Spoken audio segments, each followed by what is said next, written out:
La biodynamisation ou le secret de l'énergie vitale.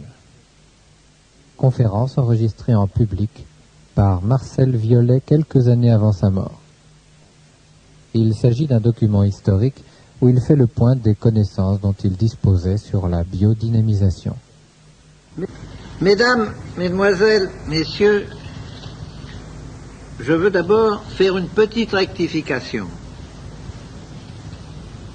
Si j'ai été un des éléments principaux de la découverte dont je vais vous entretenir, je n'en ai pas été le seul artisan.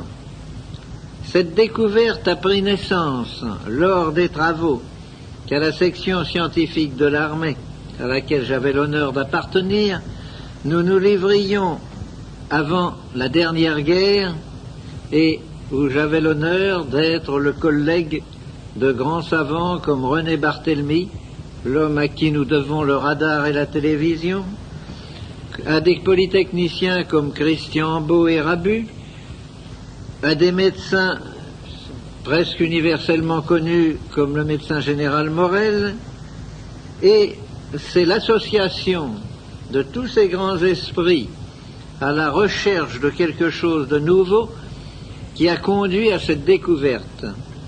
Évidemment, je m'y suis attelé, j'ai travaillé, et petit à petit, nous l'avons vu sortir des limbes.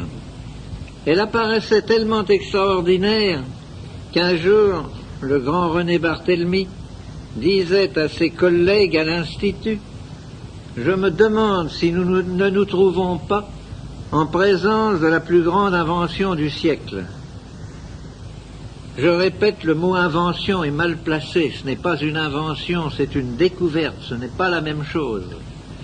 Nous avions eu la chance, dans nos recherches, de découvrir quelque chose que d'autres avaient pressenti, qui m'ont montré la voie, et notamment Sabatier, actuellement, à un âge où il aurait dû être à la retraite depuis beaucoup de temps, et qui, comme moi, est encore sur le tas. Sabatier est encore à la direction de la section technique de l'armée, malgré son grand âge, et si vous le rencontriez, vous n'auriez pas l'impression que vous êtes en présence d'un homme de 75 ans. Quelle est donc cette découverte? Eh bien voici. Nous vivons actuellement à une époque où nous voyons apparaître toutes sortes de choses extrêmement inquiétantes que n'ont pas connues nos grands-parents. Si vous plantez des pommes de terre, elles ont des maladies, elles noircissent dedans, on vous parle de mildiou, d'autres maladies. Si vous plantez du colza, il a lui aussi des maladies que n'ont pas connues nos grands-pères. Nous avons dans le bétail également des épizooties difficilement décelables, et nous avons chez les humains des phénomènes inquiétants. La durée de la vie humaine, la durée moyenne de la vie humaine a progressé régulièrement jusqu'en 1959. Je dis la durée moyenne, car la durée maximum de la vie humaine est loin d'avoir progressé. Pour 30 millions d'habitants, au temps de Napoléon Ier, il y avait au moins 2 douzaines de Français connus ayant 115 ans. Actuellement, avec un nombre d'habitants presque le double, le doyen des Français doit tourner autour de 105 ans. Pourquoi cette diminution?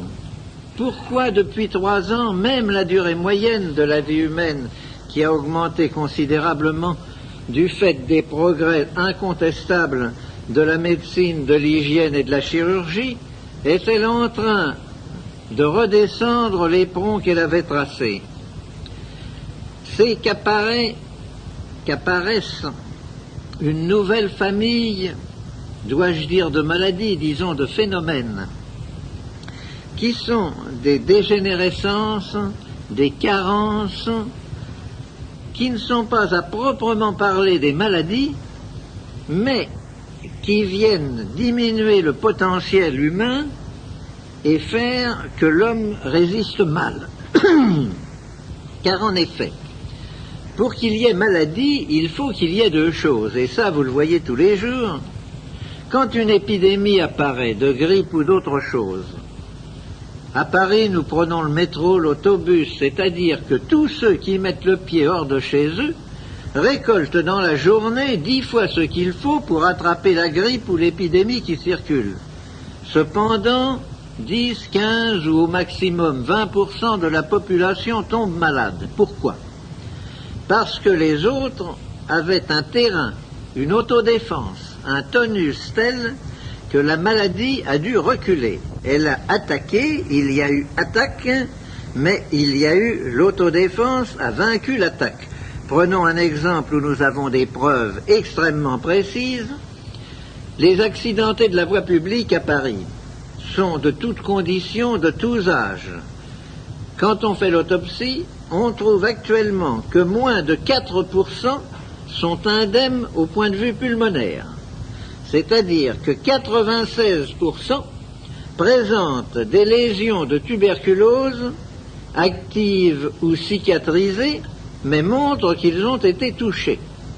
Sur ces 96%, vous en avez au moins 60 qui vous jureraient de la plus parfaite bonne foi qu'ils n'ont jamais eu la moindre attaque de tuberculose. Et cependant, ils l'ont eu, mais ne l'ont pas soupçonné. Ils n'ont pas eu les signes cliniques, ils n'ont pas été malades, et ils ne se doutent pas qu'ils étaient touchés. Or, nous nous trouvons en présence donc de guérisons spontanées. Tous ces gens-là ont eu des attaques de tuberculose pulmonaire, et c'est bien une guérison spontanée qui les en a guéris. Ça ouvre tout de suite notre esprit sur certains horizons, et il faut savoir tirer les déductions qui s'imposent. Donc, pour qu'il y ait maladie au sens médical du mot, il faut deux choses, et la maladie est un produit de ces deux facteurs. Il faut une attaque définie, n'est-ce pas? Et il faut un terrain qui permette à cette attaque définie de s'installer. S'il n'y a pas le terrain apte à laisser l'attaque se développer, elle est condamnée à l'échec. Il y a donc des individus qui ne peuvent pas tomber malades. Et j'ai la prétention maintenant d'être un de ces individus. Mais je ne suis pas tout seul, c'est que j'ai tous mes cobayes d'expérience. Or, mes cobayes d'expérience, prenez une seringue, collez du BK extrêmement virulent dedans, prenez un cobaye en parfaite santé, un de mes cobayes d'expérience, avec le même virus, piquez-les tous les deux, l'un claque en 8 jours et l'autre continue à se porter comme un charme. Pourquoi? Parce que nous sommes arrivés à développer chez nos cobayes un sens de l'autodéfense tel qu'il dépasse absolument tout ce que l'on pouvait soupçonner. Quand nous avons constaté cela, bien entendu, on sacrifie les cobayes qui ne veulent pas tomber malades pour voir un petit peu ce qui s'est passé. Et on constate des choses absolument invraisemblables que l'on n'aurait jamais soupçonnées. L'animal piqué avec du BK virulent sent très bien qu'il va succomber, qu'il ne peut pas lutter contre ça. Eh bien, il lutte, mais d'une façon tellement imprévue, je vous répète qu'on ne pouvait pas le supposer. Il construit autour du point d'inoculation un espèce de petit kyste membraneux absolument semblable au kyste sébacé, à l'enveloppe des kystes sébacés. Et ne pouvant pas lutter contre le microbe, il le met en prison, il l'enferme. Et alors, nous constatons, par des expériences successives bien entendu, on ne sacrifie pas 10 fois de suite le même cobaye, qu'il faut à peu près 3 mois pour que le virus finisse par perdre sa virulence, et qu'il faut à peu près 5 ou 6 mois pour qu'il y ait résorption totale du kyste qui s'était formé. Voilà un cas précis d'autodéfense, absolument invraisemblable et imprévisible, qui montre à quel point l'autodéfense des individus, jusqu'à quel point ça peut aller.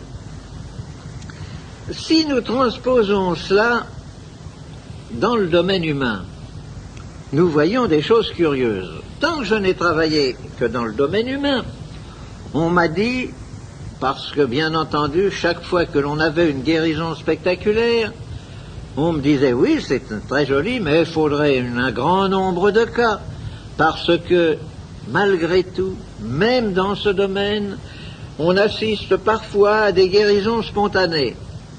Et c'est absolument vrai ce qu'on m'objectait. J'ai moi-même, au cours de ma très longue carrière maintenant, puisque j'ai bouclé mes 76 ans, n'est-ce pas, j'ai assisté à beaucoup d'expériences, à beaucoup de choses. Je retiens 3 cas de guérison spontanée de cancer. Le premier cas date de 1926. J'appartenais déjà à cette époque-là au comité directeur du Centre de recherche médicale et scientifique et je venais de réaliser pour l'armée le transfuseur électrique qui a été diffusé sous le nom du docteur qui l'a lancé, le transfuseur Bécard. Bécard me téléphone un soir, ou plutôt un matin puisqu'il était plus de minuit, en me demandant d'aller vivement à Marmottan pour l'assister dans le raccommodage d'une accidentée de la voie publique. J'arrive à Marmottan, je me trouve en présence d'une vieille femme de plus de 60 ans, un autobus était passé dessus et elle était ouverte en deux. La roue était passée entre les jambes, était ressortie là, elle était ouverte en deux dans le coma absolument exsangue. À l'époque, il n'y avait pas de banque du sang et on avait fait venir 6 donneurs. Et Bécard me dit, je crois que je vous ai dérangé pour rien, car regardez. Et nous nous trouvons en présence d'un volumineux cancer de l'utérus, et les médecins présents disent elle en avait pour 2 mois. Eh bien, il n'y a qu'à la laisser, elle est dans le coma, c'est pas la peine de travailler dessus. Les donneurs qui étaient là commençaient à grogner en disant tout de même on nous a dérangé pour rien, pas d'indemnité. Enfin, finalement, les médecins se décident et on raccommode cette brave femme. Je mets en route le transfuseur et je fais passer l'un après l'autre les 6 donneurs. Remarquez en passant, car c'est très important, que nous ne connaissions pas les sangs des différentes classes et qu'on lui a fourré le sang de 6 personnes et qu'il y avait les plus grandes chances pour qu'il y en ait là-dedans qui ne soient pas du tout du même signe qu'elle.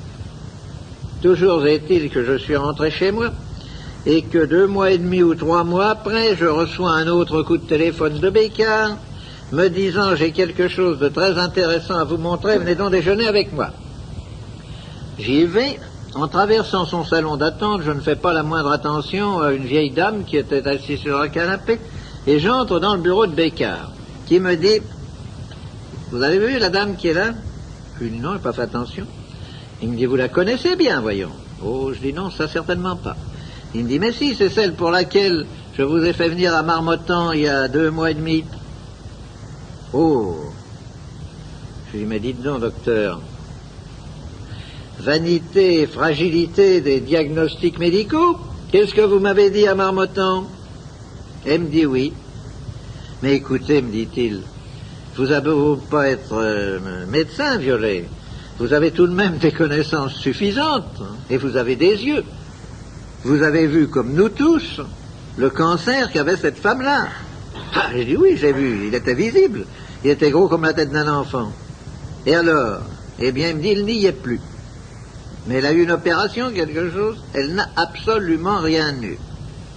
C'est le premier cas de régression de cancer auquel j'ai assisté au cours de ma carrière. Quelques années après, oh oui, même pas mal d'années après, un de mes camarades de promotion est atteint d'un cancer du rein. Coup de téléphone, quand puis-je venir à Paris? Toi qui as des relations dans le monde médical, trouve-moi un bon chirurgien. Enfin, il vient à Paris. J'étais d'accord avec le chirurgien pour beaucoup de choses et j'ai assisté à l'opération. L'opération a consisté à ouvrir. Le chirurgien a eu un geste devant le spectacle qui s'est offert à ses yeux. Regardez, conciliabule, absolument inopérable. On a recousu. Mon camarade est resté une dizaine de jours à l'hôpital, à la clinique, et est rentré chez lui.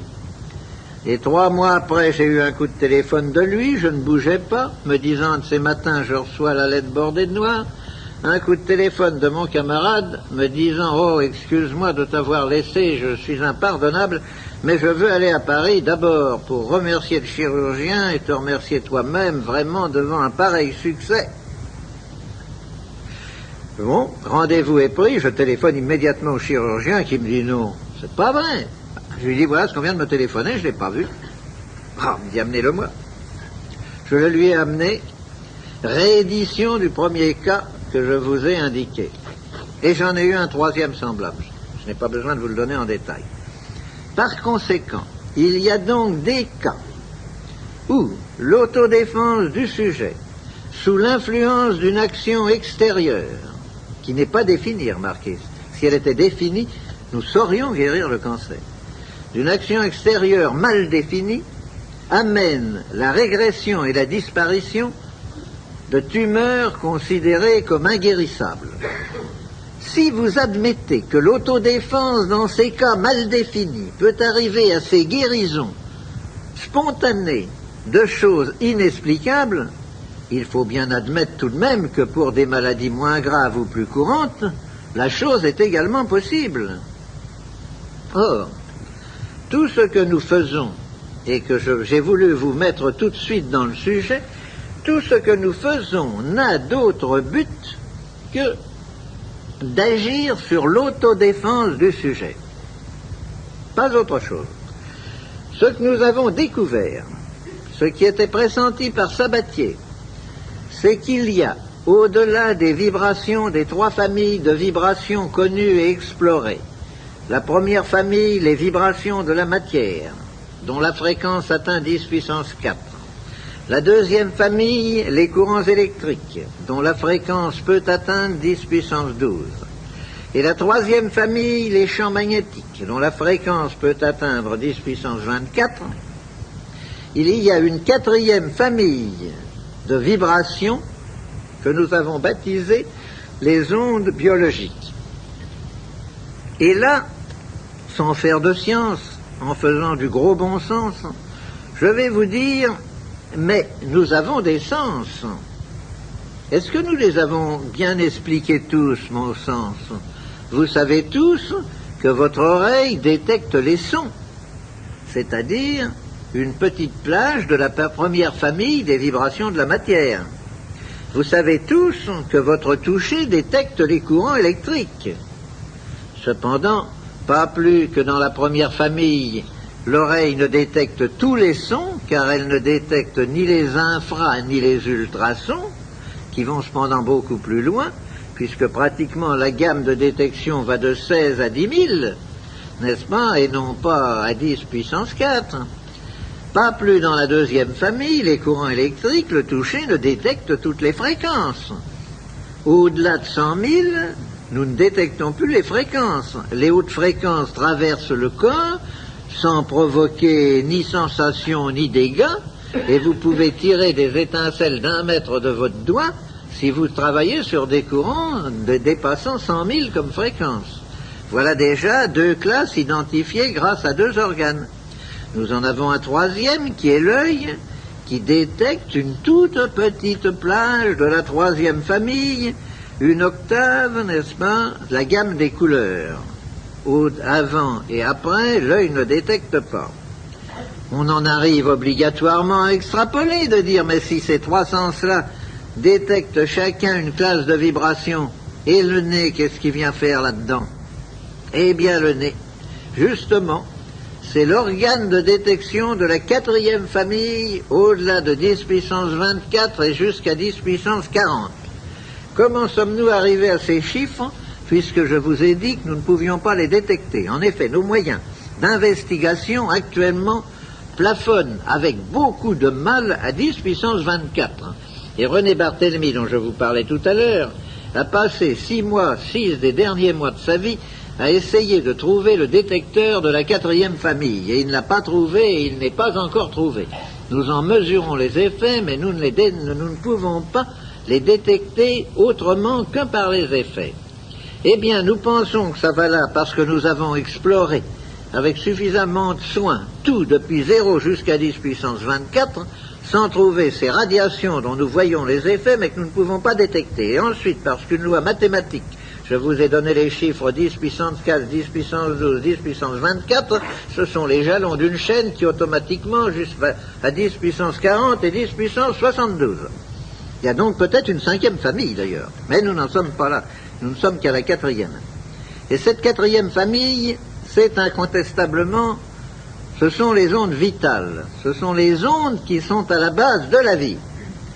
Vous me direz, c'est très joli de proférer une semblable affirmation. Est-ce que vous pouvez le démontrer?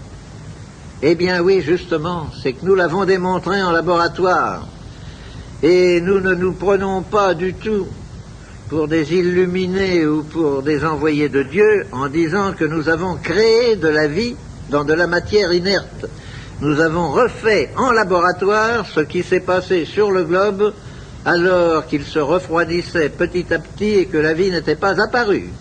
Nous avons mis en ampoule de l'eau de mer, filtrée avec le plus grand soin, stérilisée avec le plus grand soin par tous les moyens connus, et ces ampoules traitées, au bout d'un temps d'ailleurs très long, puisqu'il n'est jamais inférieur à 72 heures, nous avons vu apparaître dans ces ampoules des filaments, des points noirs, des nuages, et tout ceci analysé, cultivé, s'est révélé être les filaments des chaînes de levure, les points noirs des spores de champignons et les nuages gélatineux de la matière vivante.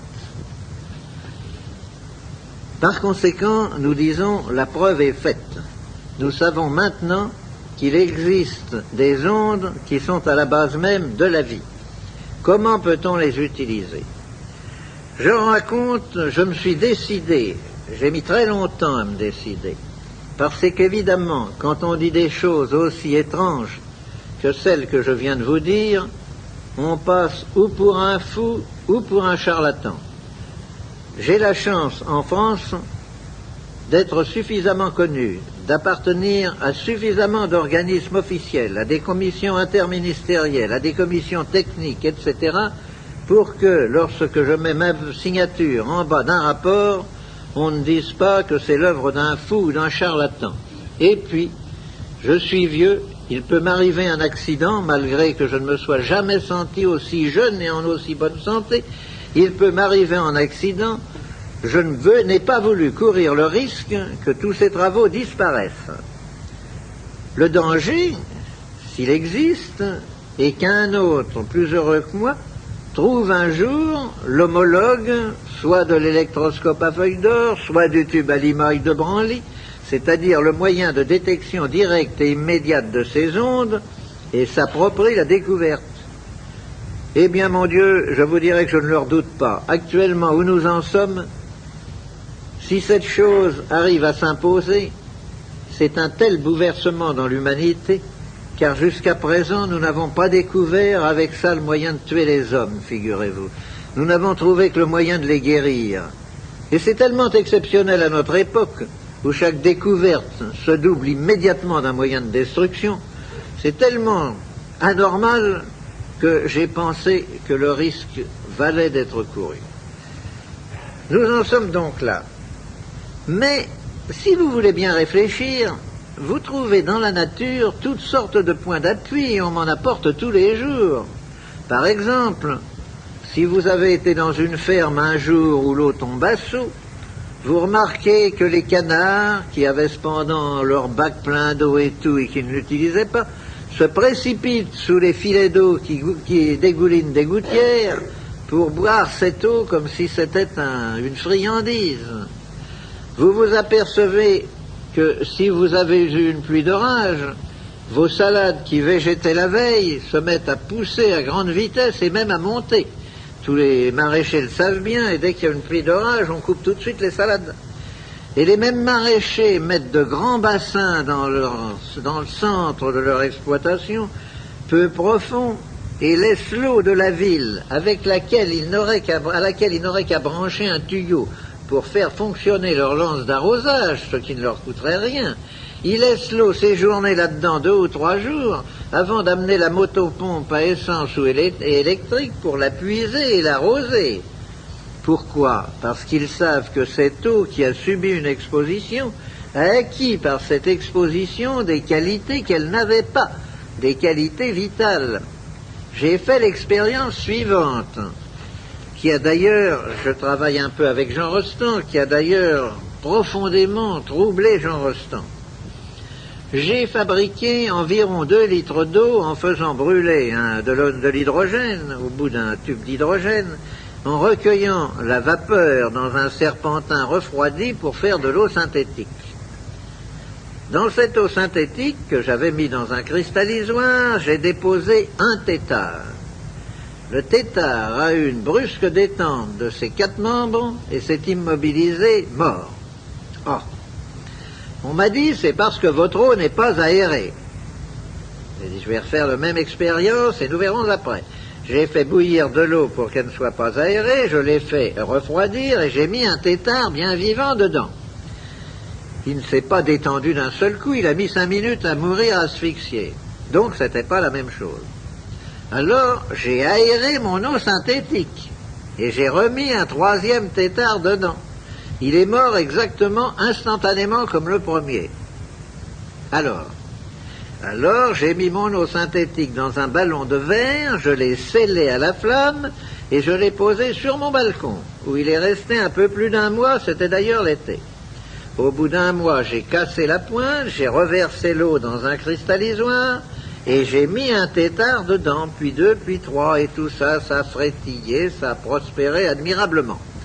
Donc, mon eau synthétique, qui tuait tout, qui était une eau de mort, après une exposition dans un ballon scellé, simplement aux radiations lumineuses et autres, vous allez voir pourquoi tout à l'heure je dis et autres, est devenue une eau vitale, entretenant parfaitement la vie.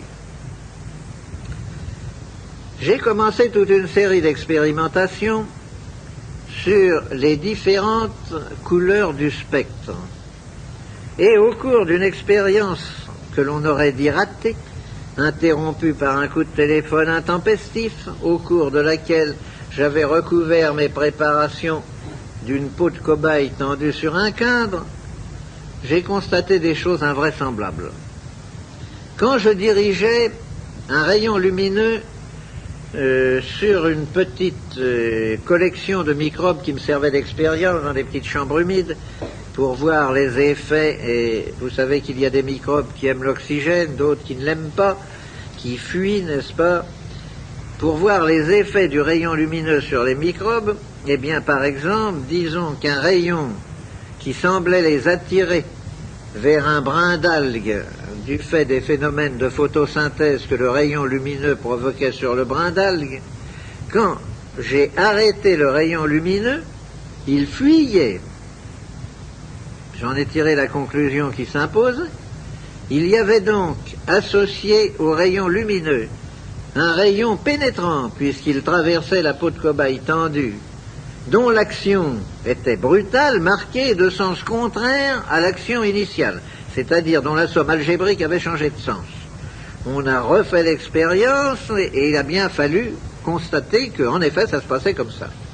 Alors je suis allé à l'Académie des sciences, où j'ai de nombreux amis, et j'ai dit je voudrais que vous me donniez toute la documentation concernant la lumière polarisée. Or on m'a apporté un impressionnant paquet de volumes. Et je me suis mis à chercher si quelqu'un avait eu un jour l'idée, tout le monde avait eu l'idée bien entendu, de travailler sur le rayon initial et sur le rayon réfléchi. Oh ça, il y avait une documentation fantastique. Personne n'avait jamais eu l'idée de rechercher si derrière le rayon lumineux initial, en prolongement de celui-ci et ayant traversé le miroir ou le corps opaque, il n'y avait pas quelque chose qui continuait. Eh bien, il y a quelque chose qui continue. Et ce quelque chose qui continue fait partie justement des radiations dont nous venons de parler. Et c'est probablement, nous en tirons dans ce moment en culture, j'ai une très grande ferme expérimentale, n'est-ce pas? nous commençons à expliquer beaucoup des légendes dont certaines ont un fond très sérieux de vérité sur l'action de la Lune sur les végétaux. Car la Lune n'est autre chose qu'un miroir, sa lumière est polarisée, et ce n'est pas du tout ce qu'elle reçoit du Soleil qu'elle vous renvoie, c'est tout autre chose. Ceci dit en passant. Toute cette série d'expériences nous a conduit, au début, n'est-ce pas, chaque fois que je parlais de mes essais sur les humains, on me disait, mais quelle est la part d'autosuggestion là-dedans? Je ne veux pas nier qu'il peut parfaitement y avoir une part d'autosuggestion. Je le nierai d'autant moins maintenant qu'il est certain que le traitement dont je vous parlerai tout à l'heure agit autant sur le psychisme de l'individu que sur son corps matériel. C'est indiscutable. Mais j'ai cherché à définir ça en travaillant sur des animaux, puis en travaillant sur des plantes. Alors là, j'ai dit tout de même, on ne me dira pas que je suggestionne mes pommes de terre ou mes betteraves. Les premiers essais ont été faits à la Société nationale d'hygiène alimentaire, que beaucoup d'entre vous connaissent, c'est Randouin, le laboratoire Randouin, rue de l'Estrapade à Paris, qui a mené systématiquement les essais sur des cobayes. Or, ce qui est extrêmement curieux, c'est que les essais faits sur des cobayes et sur des rats blancs ont donné exactement, en pourcentage, les mêmes résultats que les essais que je viens de faire sur des moutons et sur des veaux, mais alors en grande quantité, pas sur quelques animaux. Alors des essais statistiques qu'on ne peut absolument pas discuter. Et également sur les plantes. Alors je crois maintenant que je vous ai un petit peu dégrossi le problème.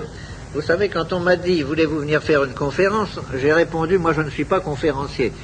Je peux, si vous voulez, vous faire une causerie. Je n'aime rien tant que les discussions avec mes collègues, les colloques, comme nous les appelons maintenant, n'est-ce pas, qui font rebondir les idées, les questions, et dont nous tirons toujours un très grand profit.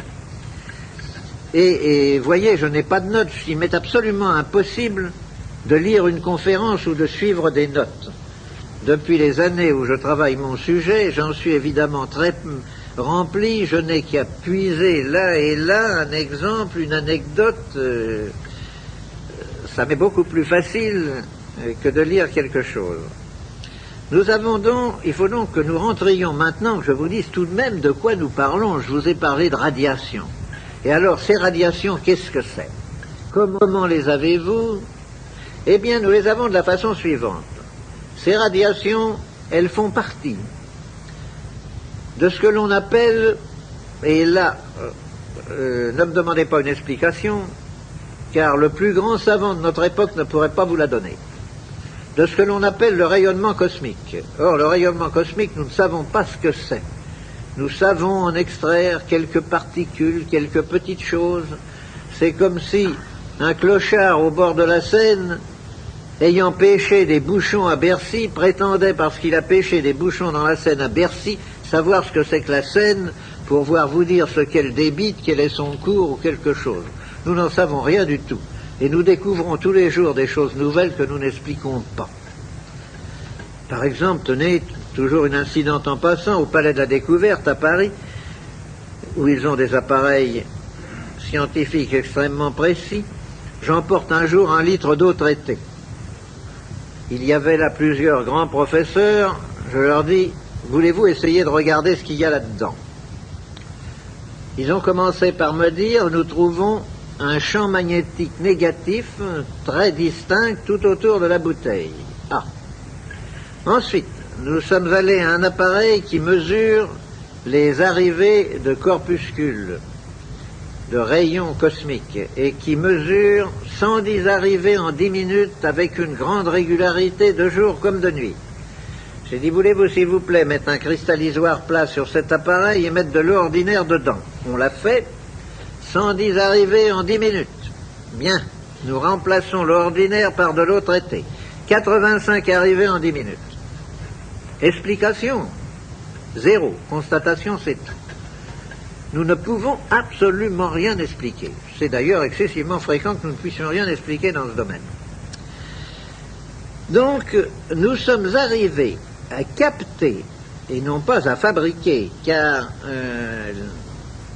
nous pourrions parfaitement dessiner un appareil producteur de ces ondes, mais quand il faudrait le coter, nous pourrions le coter également, mais pas le fabriquer, parce que nous serions toujours à parler de millionièmes de mu, de milliardièmes de millimètres, de choses comme ça, et que ce n'est pas à l'échelle humaine. Donc, nous captons ces ondes dans le rayonnement, dans le flux cosmique, et nous les amplifions. Pour les capter, l'appareil initial qui a servi à la découverte est excessivement simple, mais d'une simplicité telle, il suffit simplement d'avoir une grande antenne, et à un bout de cette antenne, vous fabriquez un condensateur. Moi, mes condensateurs, je les fais en série avec des petits accumulateurs de motocyclettes qui me servent de bac. Et je mets 2 séries de plaques en laiton au lieu de la série de plaques en plomb. Et au lieu de mettre une électrolyte, je coule comme diélectrique de la cire d'abeille.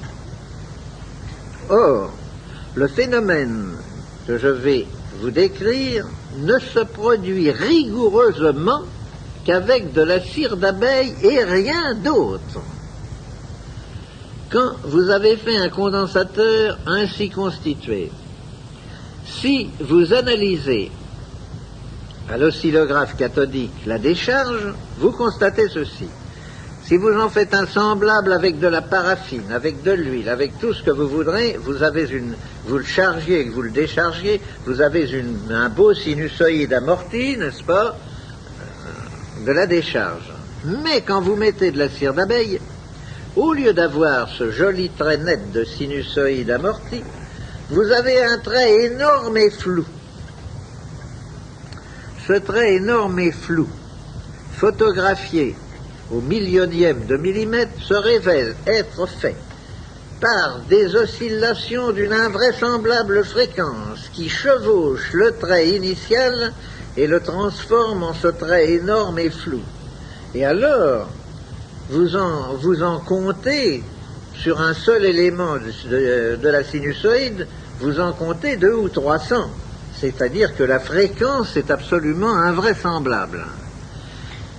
Or, j'ai eu la surprise de découvrir, en travaillant à l'Académie des sciences, dans un bulletin récent, les travaux de 2 savants hindous qui venaient de découvrir en même temps que moi le phénomène et qui avaient fait un rapport à l'Académie des sciences sur ce qu'ils ont appelé, la traduction, les grâces harmoniques, les harmoniques en forme de gazon, provoquées par la présence de cire d'abeille sur les électrodes d'un appareil à décharge.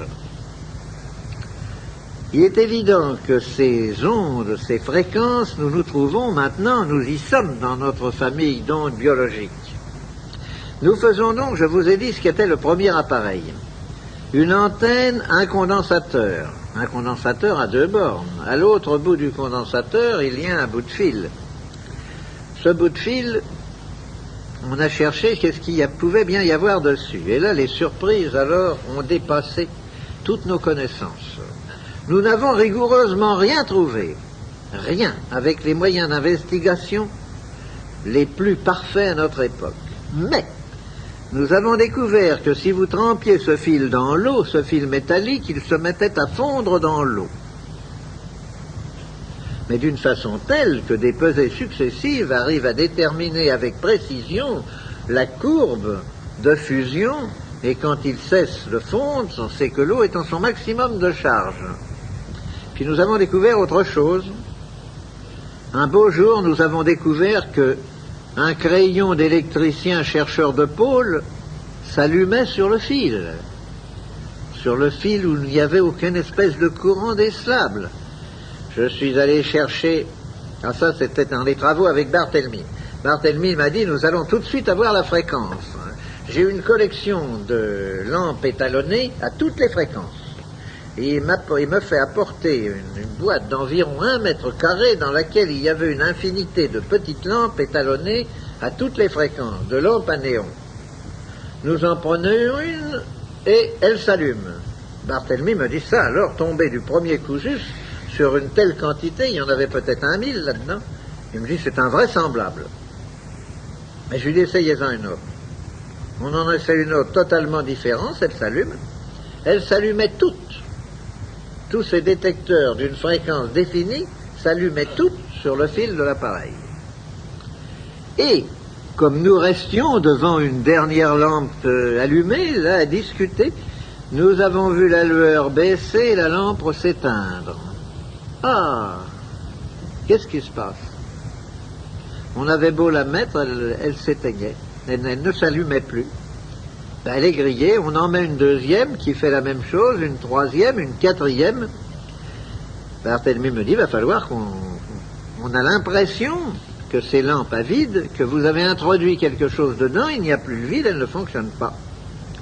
Et il les range dans son tiroir, et comme nous avions beaucoup travaillé ce jour-là, il me dit, samedi prochain, nous reprendrons la question. Je reviens le samedi suivant, il me dit, j'ai beaucoup réfléchi, incontestablement, vous avez introduit quelque chose dans la lampe. Nous allons en faire un certain nombre, on va les casser sous la cuve à mercure et voir qu'est-ce qu'on recueille et tout. Je lui dis, oui, en effet, c'est très curieux. Et je reprends une des lampes brûlées du samedi précédent. Je la mets sur le fil et elle s'allume. Alors je lui dis, alors, qu'est-ce que vous en pensez? Ce que nous avions mis dedans est reparti. Il faut bien le croire. Parce que toutes celles que nous avons mis s'allumaient et s'éteignaient toujours au bout du même temps. Eh bien, ce phénomène, nous avons bien travaillé dessus, mais nous n'avons jamais pu trouver une explication. Et actuellement, nous n'en avons pas plus que lors de nos premiers essais. Nous utilisons toujours ces lampes pour contrôler, mais j'ai actuellement dans le laboratoire, nous utilisons des Mazda 55 volts du commerce, n'est-ce pas? Eh bien, je fais des choses qui amusent les gens parce que ça les frappe beaucoup. Je dis à un monsieur, prenez donc cette poignée. Il la prend, il ne sent rigoureusement rien. Tirez la langue, il tire la langue, je prends la langue, je la pose sur sa langue et la lampe s'allume. N'est-ce pas? Et je peux faire ça sur n'importe quelle partie du corps. Vous pouvez intercaler un millivoltmètre, un milliampère-mètre périodique ou apériodique, vous pouvez faire tout ce que vous voulez, vous ne trouvez rien. Il est évident qu'une lampe de 55 volts, elle ne s'allume pas intensément, elle s'allume comme elle s'allumerait pour sa 25 ou 30 volts. Mais si on vous mettait un courant de 30 volts sur la langue, vous le sentiriez. Vous sentez très bien une pile d'1,5 volt sur la langue. Or là, rien, zéro, on ne sent rien. Ce n'est pas de l'électricité. Et alors j'en suis à me demander maintenant, je pose tout le temps des questions à mes collègues, et ils me disent chaque fois qu'on vous voit, vous nous posez des questions qui nous empêchent de dormir pendant 15 jours. Je leur dis, mais vos lampes à néon actuellement, vous croyez que c'est l'électricité qui les fait brûler? Est-ce que vous en êtes sûr? Mes lampes à néon, moi, ce n'est pas l'électricité. Que l'électricité soit une onde porteuse, peut-être, mais croyez-vous qu'elle soit l'action même? Là-dessus, nous avons fait toutes sortes d'essais extrêmement complexes, et nous sommes arrivés à avoir les mêmes résultats que l'électricité, alors qu'il n'y avait plus du tout d'électricité, comme d'allumer des moteurs d'automobile, par exemple. En isolant la bougie de la masse gazeuse du cylindre par une plaquette de mica épais. Eh bien, ça allume tout de même, alors qu'il n'y a aucun contact. Des choses comme ça, n'est-ce pas? Nous sommes dans un domaine où tout est nouveau. Alors, je reprendrai par exemple une phrase de Sabatier disant « Mais lorsqu'on entre dans un domaine nouveau comme ça, tout manque. On ne sait pas. On n'a pas les appareils de mesure. On n'a même pas un lexique pour décrire les phénomènes. Nous ne savons pas ce que nous faisons. » Il faut se dire que le chercheur qui se trouve en présence de phénomènes entièrement nouveaux comme ça n'a évidemment pour les détecter que les appareils qui ont été faits pour détecter d'autres phénomènes. J'ai utilisé tous les appareils qui ont été faits pour détecter les 3 familles connues d'ondes vibratoires, mais tous restent résolument muets devant des phénomènes semblables de la 4e famille, comme la lampe qui s'allume. on penserait qu'on va avoir une réaction d'une boussole, d'un électroscope, de quelque chose. On n'a aucune réaction. C'est autre chose qui se produit.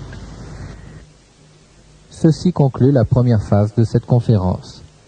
Pour avoir la suite, veuillez retourner maintenant votre cassette.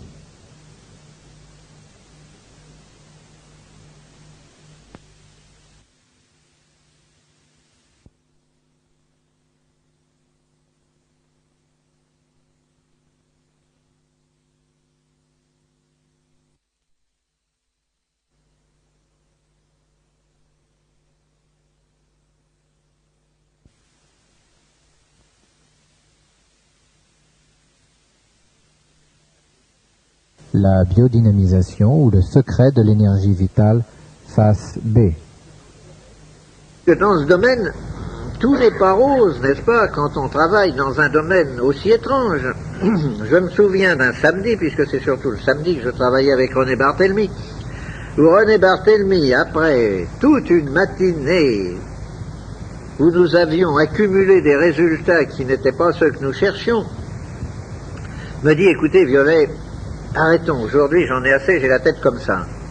Il me dit, c'est comme si je voulais mesurer de l'électricité avec nos compteurs à gaz. Et cette parole simple et brutale dépeignait bien à l'époque où nous ne savions pas ce que nous faisions. Ben, c'était cependant absolument l'expression de la vérité. Nous voulions mesurer quelque chose d'une famille qui n'appartenait pas aux familles des instruments dont nous disposions. Et c'est pourquoi cela restait muet. Je vais vous dire maintenant, alors je vous ai dit ce qu'était l'appareil. Donc, nous utilisons maintenant le secteur comme antenne, un filtre, en l'espèce un condensateur dont le diélectrique est de la cire d'abeille. Entre parenthèses, la cire d'abeille est quelque chose de bien curieux. Et j'ai eu l'occasion à la section scientifique de l'armée de faire de curieuses expériences. Je ne dirais pas d'envoûtement, car nous ne cherchions à envoûter personne, mais d'accumulation dans la cire d'abeille d'ondes nocives. C'est un curieux accumulateur. Et selon les réglages, c'est un filtre qui laisse passer soit les ondes bénéfiques, soit les ondes nocives, ou qui accumule ces dernières.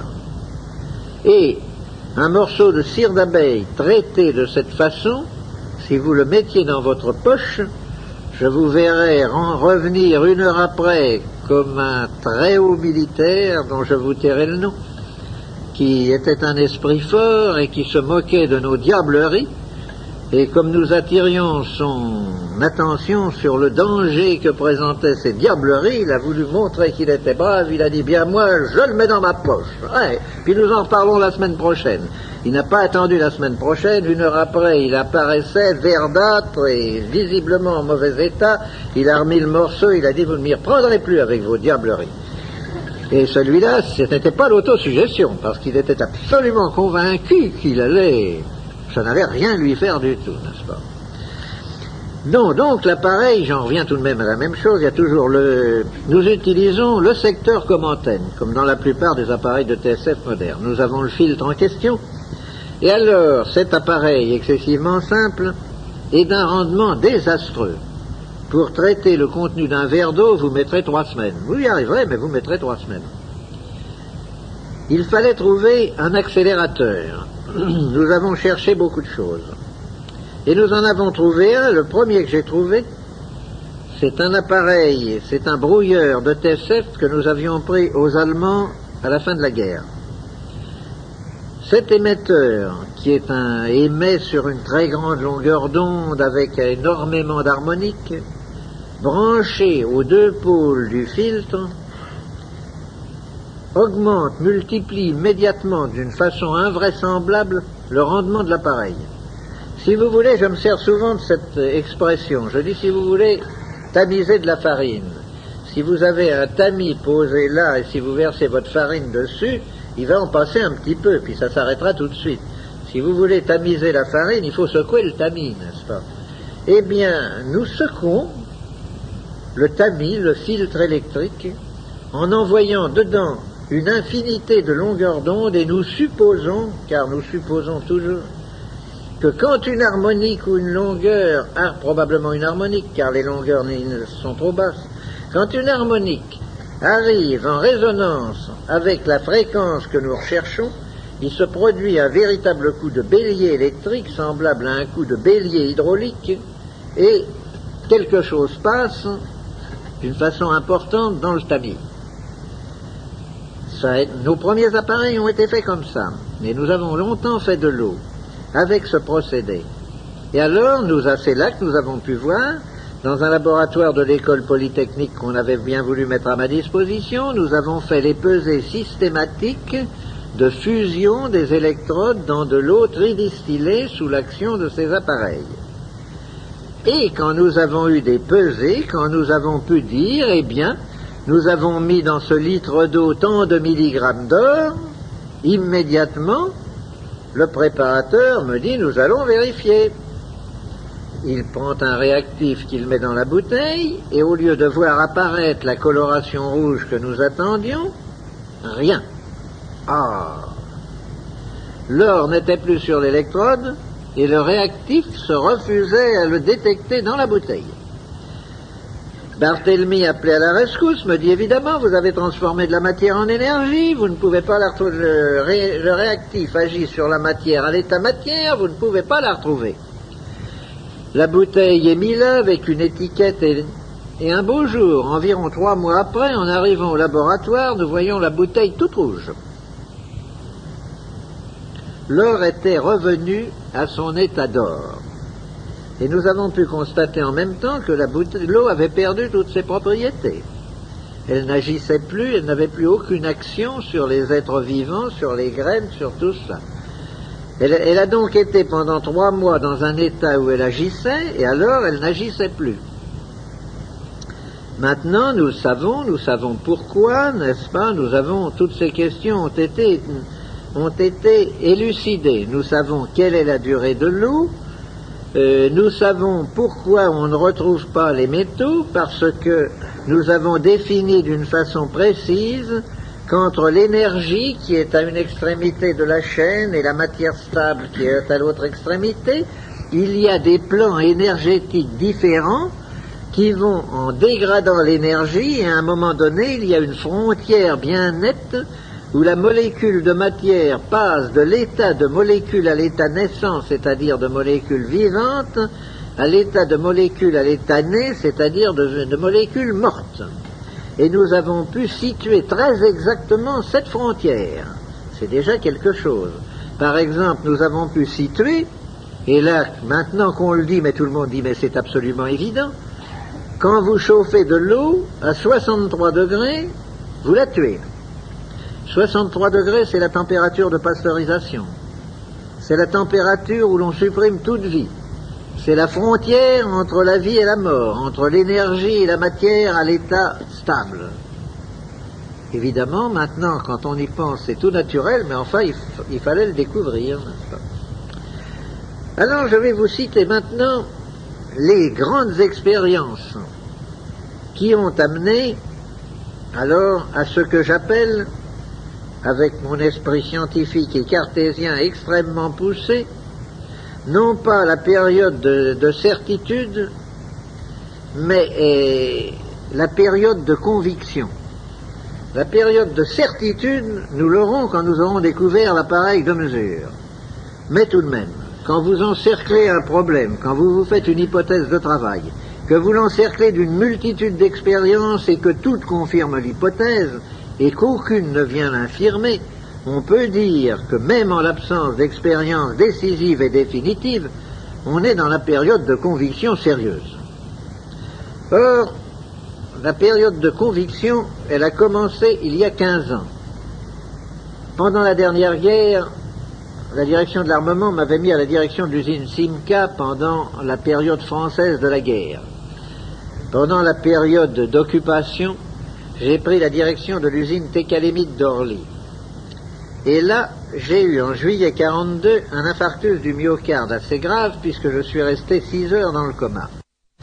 Il faut vous dire qu'en 14, j'étais pilote de chasse, que je me suis fait descendre également en juillet, c'est un mois qui ne me réussit pas, que j'ai été trépané, qu'en novembre, alors que j'étais encore en bien mauvais état, j'ai attrapé la grippe espagnole, que bien entendu j'ai failli en claquer et que j'en suis sorti extrêmement touché.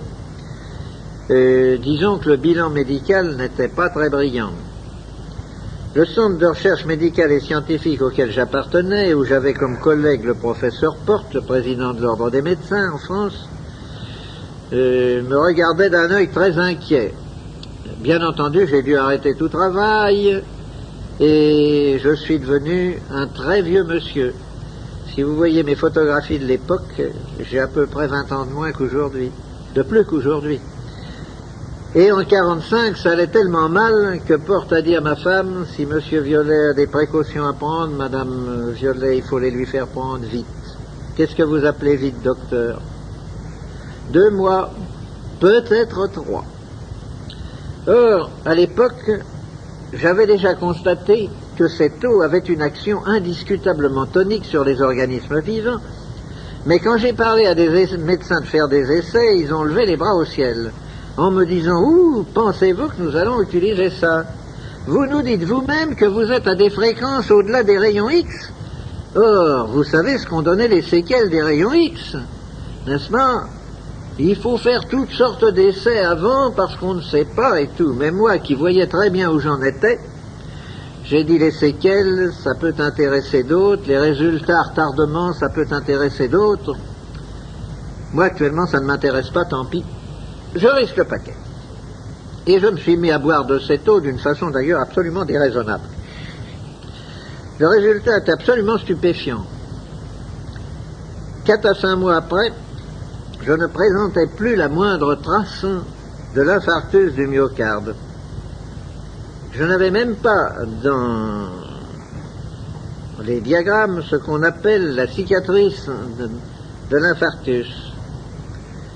Et quand je suis rentré à Paris et que je suis allé voir Porte, qui avait pris la précaution avant de me laisser tenter l'expérience de me prendre des radios, toutes sortes de contrôles et tout, et qu'on a superposé mes radios à celles prises 5 mois avant, on a eu la stupéfaction de constater que certaines choses considérées comme impossibles actuellement médicalement s'étaient produites. Par exemple, que l'aorte déroulée et spiralée que j'avais 5 mois auparavant s'était presque complètement reconstituée. Et actuellement, j'ai une aorte normale. Et si je montre à un docteur mes radios de 45, il me dira, c'est pas vous. Et cependant, il y a certains détails d'accidents osseux de ma carrière, de ma longue carrière sportive, qui montrent que c'est cependant bien le même individu, qu'il n'y a aucune contestation possible. Alors nous avons commencé à essayer. C'est là que l'on a craint, on m'a dit, oui, mais vous êtes un vieux bonhomme, quels sont les... Est-ce qu'il ne va pas y avoir des mutations génétiques et tout cela? C'est là que nous avons commencé à élever des cobayes, les enfants, et puis les enfants des enfants des enfants, et nous sommes arrivés à la 7e génération. Quand nous avons eu la certitude qu'il n'y avait pas de mutation génétique, j'ai dit, vous allez me débarrasser le labo de tous ces cobayes.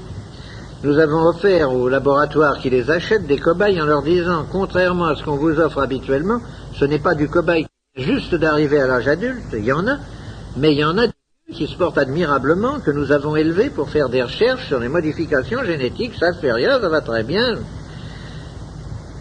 15 jours à 3 semaines après, tous les cobayes rentraient, on ne peut pas faire d'expérience avec, on ne peut pas les rendre malades. C'est là que nous avons découvert l'histoire que je vous ai racontée tout à l'heure, de la piqûre qui ne rend pas le cobaye malade, et que nous avons découvert toute l'histoire. Et puis les essais ont continué. On a fait des essais chez Randouin, sur des rats, sur des cobayes. Tous les résultats ont été publiés.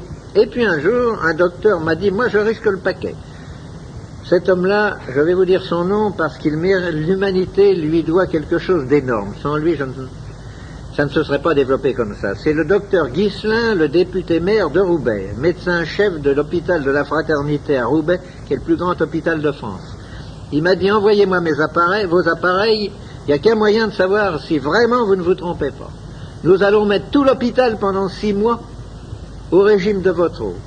Tout l'hôpital, le médecin-chef en tête, les infirmiers, le personnel hospitalier, les malades, les femmes en couche, les opérés, tout le monde y est passé. Et pendant 6 mois, on a donné à tous, 3 fois par jour, un petit verre à liqueur d'eau traitée. Le résultat était le suivant. Un rapport à l'Académie de médecine. Première constatation. Dans la plupart des cas, la durée de la maladie est réduite d'un tiers. Il n'y a pas de séquelles ni de rechute. Deuxième constatation. Il n'y a pas eu de contre-indication d'aucune sorte. Troisième constatation. Le personnel non malade, le psychisme du personnel non malade a évolué de façon curieuse et les réclamations dont nous étions continuellement assaillis ont disparu à la fin du 2e mois. À la suite de ce rapport, bien entendu, l'Académie de médecine a publié dans ses bulletins à 2 reprises des rapports extrêmement élogieux sur les résultats que donnait le traitement par cette eau.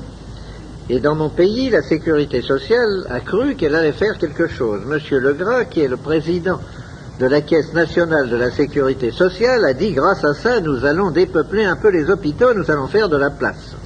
Seulement, il y a les gens de métier, et il y a les parlementaires, et il y a les lois. L'Académie de médecine a commis l'erreur, qui nous sert à nous, de mettre à la fin de son rapport que cette eau n'avait aucune contre-indication, aucun effet spécifique, qu'elle agissait uniquement en éveillant dans l'organisme un processus d'autodéfense qui n'existait pas auparavant, et que par conséquent, elle ne saurait être considérée comme un médicament. Alors là-dessus, étant donné les lois qui nous régissent, on m'a dit, mais monsieur, la sécurité sociale ne peut pas rembourser votre eau. Ce n'est pas un médicament. Alors, la Caisse nationale de la sécurité sociale demande à corps et à cri que l'eau soit diffusée. Les sécurités qui ne sont pas d'État, comme les chemins de fer par exemple, se sont empressés de rembourser l'eau et de la préconiser, en disant grâce à cela nous faisons des économies considérables. Les grands organismes se sont empressés de faire la même chose, mais la sécurité sociale reste impavide et ne veut rien savoir. Obtenez un visa. Tant que vous n'aurez pas de visa, vous ne serez pas remboursé. Je ne peux pas obtenir de visa. Pour avoir un visa, il faut que je donne la composition chimique. Or, si vous faites analyser de l'eau en période d'utilisation, c'est-à-dire ayant moins de 3 à 4 mois, vous ne trouverez rigoureusement rien. On vous dira c'est de l'eau pure, il n'y a rien là-dedans. Il faut attendre qu'elle ait passé sa période d'activité pour que vous puissiez alors, avec des analyses chimiques, détecter les oligo-éléments qui sont contenus dedans, mais dont l'action est très secondaire, car c'est son état vibratoire, sa charge de radiation vitale qui lui donne son action réelle. Les oligo-éléments ne sont qu'un complément, une orientation de l'eau. Si vous voulez, 75% d'effet général et 25% d'effet orienté. Cet effet orienté étant d'ailleurs parfaitement mesurable dans certaines maladies bien définies. Et alors nous avons fait, donc je vais entrer maintenant dans mes fameux essais sur les légumes, sur les pommes de terre, sur les animaux et tout, parce que là on ne peut pas me dire qu'il s'agit d'autosuggestion. Le précédent ministre de l'Agriculture a fait mettre à ma disposition une ferme de 450 hectares, située à Allainville-au-Bois, entre Ablire en Bouillet et Étampes. Ferme de grande culture appartenant au maire du pays, M. Laurent.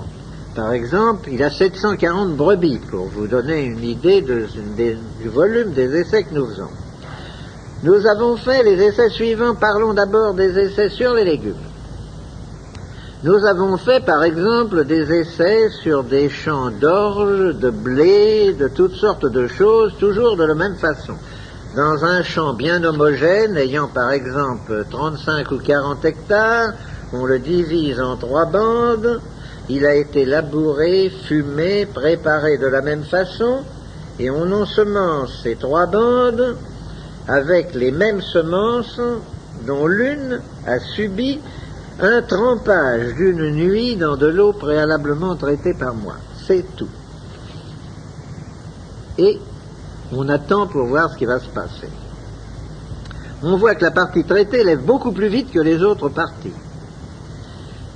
S'il y a un orage, on voit que la partie traitée ne verse pas alors que les autres parties versent. Et puis, à la récolte, on voit que l'on obtient tant dans celle-ci, tant dans celle-là, que la densité, ceci, enfin, on fait des mesures. Je vais vous donner quelques chiffres. Mais ça, ce n'est pas le plus intéressant, je vous le dis tout de suite. C'est intéressant, mais ce n'est pas le plus intéressant, je le garde pour la fin. Même essai sur des betteraves. Nous en faisons 90 hectares. 3 morceaux de 30 hectares. Les mêmes ouvriers, toutes choses rigoureusement semblables. L'année a été excellente pour la betterave. Et les terres sont de tout premier ordre. D'ailleurs, les chiffres que je vais vous donner vont vous l'indiquer. Dans le premier morceau, dans les 30 hectares premiers, nous avons fait 80 témoins, dans lesquels je ne suis pas intervenu. Nous avons fait 99 tonnes à l'hectare. C'est vous dire que nous n'avons pas amélioré des rendements médiocres.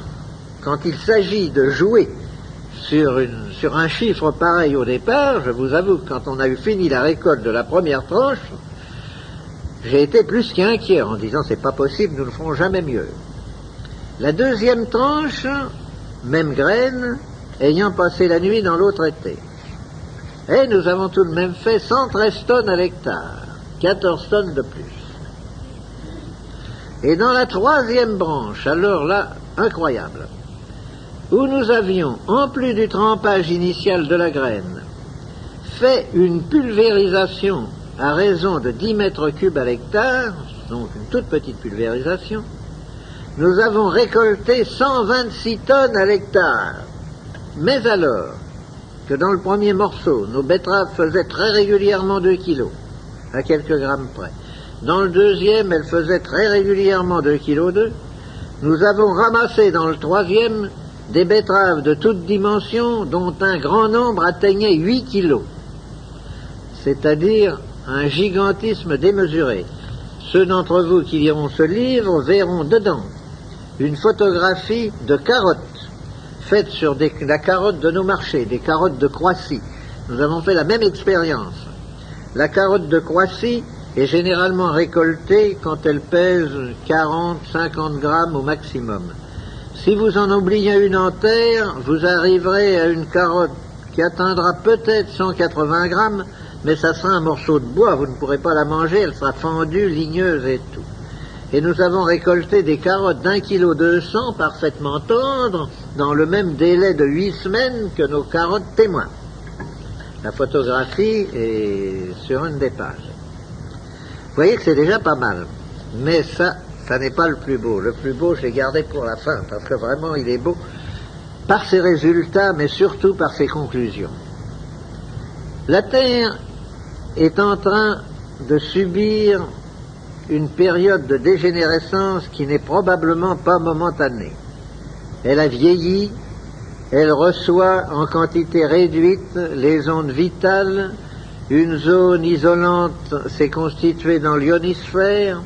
La source, que nous ignorons, ce qui m'a d'ailleurs valu un très long débat avec le précédent pape, pour rechercher les origines de ce rayonnement vital, la source a l'air de baisser d'intensité, et nous en souffrons tous. Les carences dont je vous parlais au début de cette causerie, sur les légumes, sur toutes sortes de choses, montrent que nous souffrons tous, tout ce qui vit, hommes, animaux, plantes, souffrent actuellement des carences.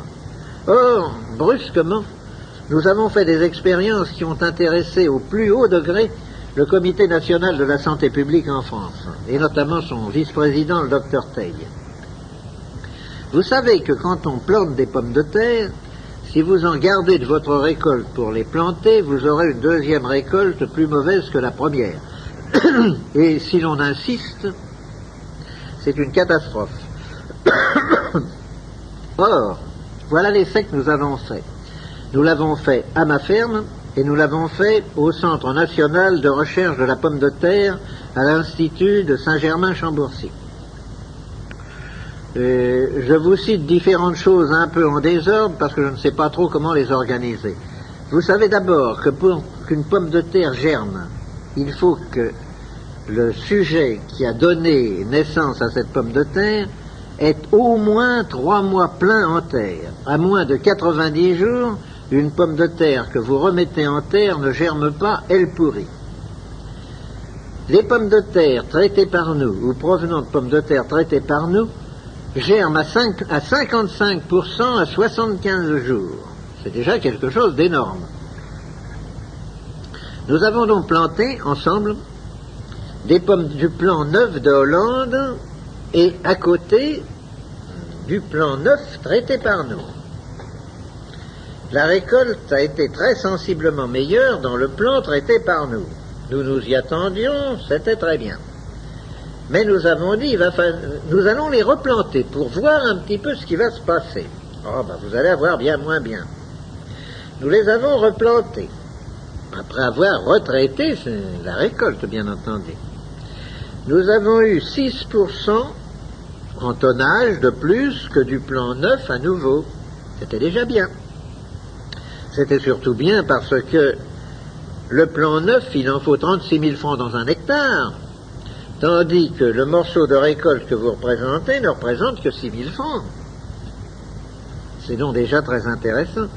Mais quand nous avons envoyé ces pommes de terre à analyser, il s'agissait de pommes de terre industrielles, Panthère et Voran. La féculerie a été immédiatement alertée en nous disant « Qu'est-ce que c'est que ça ?» Eh bien, vous le voyez bien, ce sont des Panthères et des Vorans. D'où viennent-elles? Pourquoi? Il y a 23% de fécule au lieu des 17 que nous sommes habitués à trouver dans ces pommes de terre. Ah, tiens. Nous avons encore conservé du plan dans cette récolte. Nous l'avons retraité, nous l'avons replanté. 27% de fécule. Là-dessus, je reçois la visite d'une délégation des féculiers de France en me disant, ben c'est bien simple, vous allez nous mettre tous en faillite. Parce que le marché de la fécule est très limité. Si nous nous mettons à traiter les pommes de terre à 27% de fécule, d'abord les gens ne vont plus nous acheter de semences, c'est nous qui sommes les fournisseurs de la semence d'abord, les acheteurs des pommes de terre, nous les traitons, mais au lieu de 4 mois de saison de pommes de terre, n'est-ce pas? Mais en 2 mois et demi, nous allons faire la quantité de fécule. Et puis nous n'allons pas acheter la quantité que nous achetons, puisqu'avec vos 27% de fécule, il en faut presque moitié moins. Ça ne va pas, nous allons sauter.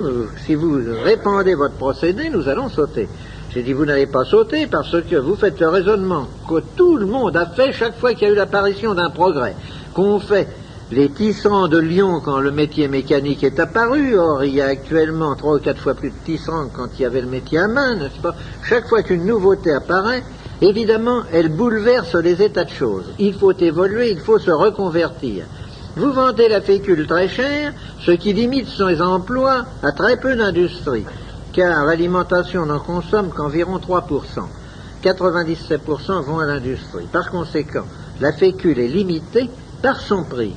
Si vous produisez de la fécule à moitié prix, eh bien, vous allez voir s'élargir le marché. En ce moment, je fais mon métier d'ingénieur conseil en vous disant ce qu'il faut faire quand on se trouve en présence d'un problème comme celui qui m'est soumis. Les choses en sont là, et on est en train, bon gré mal gré, de travailler la question, parce qu'évidemment, pour eux, c'est une question de vie ou de mort. Mais l'intéressant, c'est que nous nous sommes rendus maîtres des carences, nous avons empêché la dégénérescence, les essais faits à Chambourcy-Saint-Germain, les terres autour de Paris sont toutes contaminées. On ne peut pas y faire de pommes de terre qui n'ait pas le mildiou. Vous mettez de la semence neuve en provenance de Hollande, il y a du mildiou. Il n'y en a pas beaucoup, mais il y a du mildiou. Dans le même terrain, vous mettez des pommes de terre de 2e ou de 3e récolte traitées par nous, il n'y a pas de mildiou. C'est la preuve que l'on peut se rendre maître des carences et que lorsqu'on se rend maître des carences, la maladie, même endémique, même chronique, même présente, ne peut rien. Et c'est ce qui intéresse tellement, évidemment, le comité central de la santé publique chez nous. C'est cette expérience qui, de toutes, à mon avis, est la plus intéressante. Contrôle sur des animaux. Je vous ai dit tout à l'heure qu'il y avait 740 brebis. Au moment de l'anglage, évidemment, il naît une tripotée de petits agneaux tous les jours. Nous avons pris ces agneaux, s'il y en avait de trop faibles ou d'anormalement forts, on les écartait, et nous avons fait 2 lots d'agneaux de 50 agneaux absolument semblables. mais à quelques grammes près. Nous les avons mis dans 2 bergeries à côté l'une de l'autre et nous leur avons donné une nourriture pesée. Tous les 2 buvaient l'eau du puits de la ferme, mais les premiers telle qu'elle sort du puits, les deuxièmes après qu'on les fait passer dans l'appareil de traitement. Au bout de 100 jours, le premier lot d'agneau était à 35 kg poids marchand et donnait 17 kg 200 de viande nette par agneau. Il a fallu 120 jours au deuxième lot, c'est-à-dire 20 jours de nourriture de plus, de frais de bergerie, de berger, de toutes sortes de choses, pour atteindre le même poids marchand de 35 kg, et une fois dépouillé, au lieu de peser 17 kg 200 de viande nette de toute première qualité, il pesait 16 kg 080 de viande nette d'une qualité moindre. Gain pour l'exploitant par agneau, 1 kg 120 de viande nette et l'économie de 20 jours de nourriture et de bergerie, c'est-à-dire une économie considérable. Alors, ces essais statistiques faits sur des quantités d'animaux viennent confirmer le rapport de Randouin sur les rats, rapport dans lequel elle disait, pour gagner 1 gramme de poids, si je donne à mes rats de l'eau, il faut 56 grammes de nourriture, et si je ne leur en donne pas, il faut 79 grammes. Nous retrouvons sur des animaux supérieurs les mêmes pourcentages, les mêmes chiffres que nous trouvions chez Randouin. Et alors, sur les gens, dites-vous, alors ça va nous faire devenir obèses? Eh bien, pas du tout. C'est que sur les gens, ça n'a pas du tout cette action-là. Ça ne modifie pas en apparence votre appétit, mais ça accélère le moment où vous êtes rassasié. Et j'ai toujours été un assez bon vivant et un gros mangeur. Eh bien, je mange incontestablement beaucoup moins que je ne mangeais quand je ne prenais pas d'eau. Un très grand docteur de Paris m'a dit un jour, je vais faire un essai. J'ai une occasion unique. J'ai un couple, la femme pèse 108 kilos, le mari, lui, il est à 47. Alors évidemment, je vais essayer quelque chose. Je vous les envoie, donnez-leur de votre eau, que nous voyions ce que ça fait.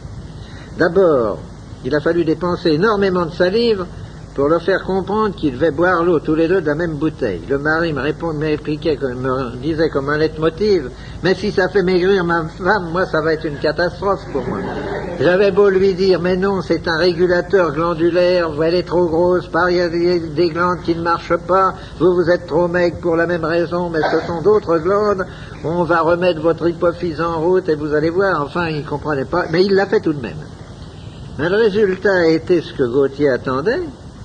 La femme s'est mise à maigrir et le mari a engraissé. Par conséquent, vous n'avez pas à redouter de devenir gros ou maigre en buvant de cette eau. J'en bois depuis 15 ans, je pèse 63 kilos. Je peux faire n'importe quoi, je pèse 63 kilos.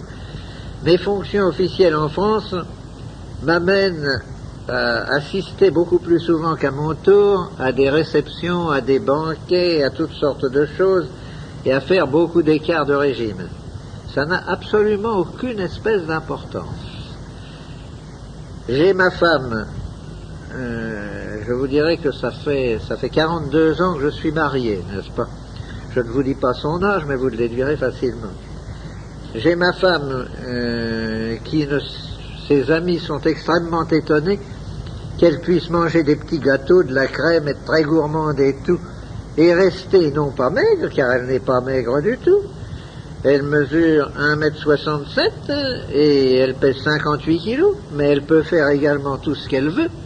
Elle peut aller passer 2 mois en Normandie et abuser des sols à la crème, des maquereaux à la crème et de toutes les bonnes choses qu'il y a dans ce coin-là.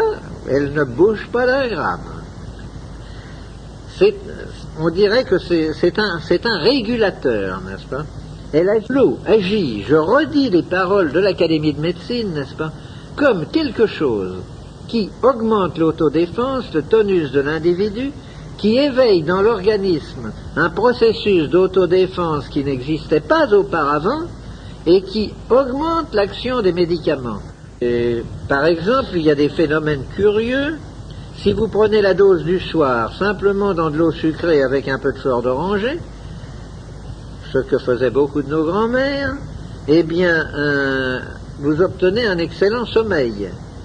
J'ai récupéré un sommeil d'enfant. Je m'endors et je peux passer une nuit blanche. Je ne serai pas fatigué, je ne sais plus ce que c'est que la fatigue, ni physique ni cérébrale. Je peux conduire, je dirige un certain nombre de grosses affaires et il m'arrive couramment de prendre ma 403 à 6 heures du matin à Paris pour m'en aller à Vence, où je dirige la compagnie d'eau minérale, où j'arrive à 6 heures du soir à Vence, ayant fait 980 km et n'étant pas fatigué du tout. Je peux parfaitement passer une nuit au volant, je ne suis pas fatigué. Si je me couche à l'heure habituelle, à 10 heures, je serai endormi et je me réveillerai à 7h moins 5 avec une régularité splendide. Alors que j'avais perdu le sommeil, évidemment, ce qui était normal, j'étais fatigué quand le soir arrivait, la dernière bouchée, je tombais sur le lit, je me réveillais à minuit et demi, je me retournais pendant 3 heures avant de me rendormir, et à 7 heures du matin, quand le réveil sonnait, je commençais par discuter avec moi-même, savoir s'il n'y avait pas moyen de gagner encore un bon moment à rester couché. Maintenant, à 7h moins 5, je suis réveillé, frais et dispo, avec envie de me lever, et pas du tout envie de rester couché. Si je cesse de prendre de l'eau pendant plus de 15 jours ou 3 semaines, je commence à retrouver mon âge. Alors, comme nous sommes fâchés depuis 15 ans, j'ai pas envie de le revoir, je reprends vivement de l'eau. Si quelqu'un se portant bien boit de l'eau, qu'est-ce qu'il ressent? Au début, rien. Ensuite, la seule chose qu'il ressentira, c'est une diminution de la fatigue, soit physique, soit cérébrale, et une certaine sensation d'euphorie, de mieux-être. La parole du médecin général Morel dans une communication à l'Académie de médecine, où il citait un certain nombre de cas, il disait « Et puis tous les malades que j'ai soignés avec l'aide de ce traitement sont devenus des gens souriants. » Eh bien, c'est absolument vrai. Passons à la dernière phase des effets sur l'homme, le rajeunissement. Pas plus que vous ne vous apercevez que vous vieillissez d'un mois à l'autre, vous ne vous apercevrez que vous avez cessé de vieillir. Il n'y a que si vous prenez l'eau d'une façon régulière, et n'étant pas un médicament, étant un aliment énergétique qui combat les carences qui sont de tous les jours, de toutes les heures, il faut prendre de l'eau d'une façon régulière. Quand il y a maladie, il faut en prendre 1 gramme par kilo d'individu et par jour. Quand il n'y a pas maladie ou quand la maladie est passée, il faut en prendre le tiers de cela, ça suffit largement. Actuellement, j'en prends 1 petit verre à liqueur le matin depuis déjà plusieurs années et c'est tout. Et j'ai vraiment l'impression qu'il m'est impossible de tomber malade. Maintenant, il peut y avoir n'importe quoi, je suis sûr que je ne tomberai pas malade. Et au point de vue vieillissement, ben mon Dieu, nous ne l'avons aperçu qu'à la longue, l'histoire du vieillissement. Nous ne l'avons aperçu qu'à la longue quand je me suis aperçu, après plusieurs années, que je récupérais des fonctions disparues, que je pouvais faire un certain nombre de choses que je ne pouvais plus faire, que la longueur des trajets que je pouvais faire en voiture s'allongeait avant que la fatigue se fasse sentir. Ça n'est qu'à la longue, et alors où ça s'est bien senti, c'est lorsque beaucoup d'anciens élèves de Polytechnique se sont donné le mot et se sont mis à prendre systématiquement et régulièrement de l'eau, et que dans un déjeuner ou dans un dîner de promotion, on reconnaissait immédiatement ceux qui prenaient de l'eau violet et ceux qui n'en prenaient pas. Vous avez eu récemment la visite d'un très grand professeur de l'Académie de Montpellier, n'est-ce pas, de la faculté de Montpellier. Eh bien, si Pêche était à côté de moi et que vous nous demandiez nos âges respectifs, je crois que vous vous feriez un écart d'au moins 20 ans et vous vous tromperiez dans le mauvais sens, n'est-ce pas? Et ça, c'est fréquent, ça apparaît. Maintenant, moi je suis des arts et métiers de Lille. Eh bien, nous avons aux arts et métiers notre président Ramas, qui n'est pas un président Soliveau, il a 93 ans, et il préside nos déjeuners, nos dîners, nos réunions, n'est-ce pas? Et si vous lui demandez le secret de sa longévité, il vous répondra, vous voyez, violet. Et nous en avons un certain nombre comme ça, beaux que vous connaissez. Et donc, pour terminer, Ne croyez pas que c'est un médicament, que c'est une panacée universelle. Ce n'est pas un médicament du tout. Mais on me dit, vous nous dites que ça guérit tout. Eh bien, disons que ça aide à la guérison de tout, si vous voulez. Ça guérit tout parce que ça ne guérit rien. J'en reviens toujours à la définition de l'Académie de médecine, car elle est tellement exacte qu'on ne peut rien y rajouter, rien y enlever. J'y ajoute ce que je vous ai dit en commençant. Pour qu'il y ait maladie, il faut 2 facteurs. Une attaque et un terrain. L'attaque, ça n'est pas mon affaire, c'est l'affaire du médecin. Le terrain, c'est mon affaire. Si vous arrivez à mettre le terrain dans une situation telle qu'il devrait être normalement, les attaques ne peuvent plus se produire, ou si elles se produisent, elles régressent. Je suis comme vous, il m'arrive quand je prends le métro d'attraper la grippe. Seulement chez moi, une grippe dure 6 heures. Ça ne va pas plus loin. Ce jour-là, j'ajoute à mon petit verre du matin, eh bien, j'ajoute un 2e verre à midi et un 3e le soir, et 1 ou 2 comprimés de produits antigrippines, et puis c'est fini, le lendemain, je n'ai plus la grippe. J'ai été attaqué, mais j'ai surmonté l'attaque. J'ai, de ma longue carrière sportive, j'ai le squelette démoli d'un peu partout, n'est-ce pas? Et j'étais sujet à des crises de sciatique effroyables. Mais alors, j'ai vu me rouler sur le lit à se demander si je n'allais pas me jeter par la fenêtre, malgré des piqûres. On a tout essayé, les piqûres intrarachidiennes, tout ce qu'on peut essayer. Ça durait 4 ou 5 jours, c'était effroyable. Maintenant, dès que ça commence, dès que je sens la crise venir, nous fabriquons d'autres produits clos qui ont exactement le même effet, car ce ne sont que des supports de radiation. Il n'y a aucun médicament dedans, ce sont des produits naturels, il n'y a que des supports de radiation. Je me fais vivement une friction avec une lotion, et c'est fini. Jamais la crise de sciatique ne s'est développée, et un quart d'heure après, elle est disparue. Un essai que vous pouvez faire très facilement, c'est sur la migraine. Vous n'avez qu'à vous frotter le front avec de la lotion ou avec de la crème, je vous garantis de la façon la plus absolue que vous n'aurez plus la migraine un quart d'heure après, n'est-ce pas? Ça, l'essai est excessivement facile à faire. Et vous voyez ce que l'on peut tirer de cette technique. Je ne voudrais pas que certains d'entre vous croient qu'après cela, je vous répète, qu'ils peuvent dire à leur médecin, on t'a assez vu. Non, non, non, non, non. Avant que vous soyez arrivés au point où j'en suis arrivé, moi j'ai 15 ans de traitement derrière moi, n'est-ce pas? Eh bien, je crois qu'il faut plusieurs années avant que l'on acquiert le degré d'immunité où je suis arrivé actuellement. Il faut des années. Vous ne l'acquierrez pas en 3 mois. Voilà dans les grandes lignes.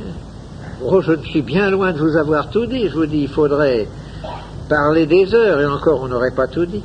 Mais enfin, j'ai essayé dans cette causerie très à bâton rompu, vous avez pu vous en apercevoir, de vous donner une vague idée de ce que nous faisions, et de vous dire, si quelque chose ne va pas, mon Dieu, vous ne courez aucun risque, ça ne coûte pas cher, et vous verrez bien ce que vous en retirerez.